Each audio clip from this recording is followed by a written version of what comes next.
মারা যাওয়ার পরই নীলা বুঝতে পারলো যে মানুষটাকে সে সারা জীবন সবচেয়ে বেশি অপছন্দ করেছে সেই মানুষটাই তাকে সবচেয়ে বেশি ভালোবাসতো। আর তাই নতুন জীবন ফিরে পেয়ে নীলা প্রথম কাজটাই করলো একটু অন্যরকম।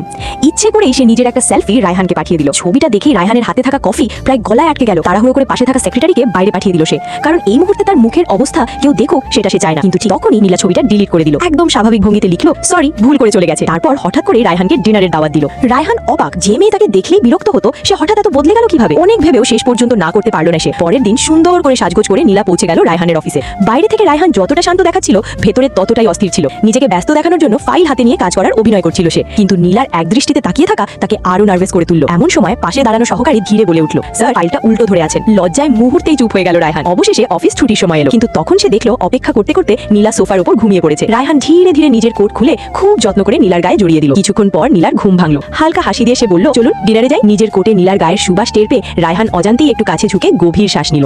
আর ঠিক সেই মুহূর্তেই নীলা ঘুরে তাকালো। দুজনের চোখ একসাথে আটকে গেল। সেই এক মুহূর্তেই শুরু হলো তাদের নতুন ভালোবাসার গল্প।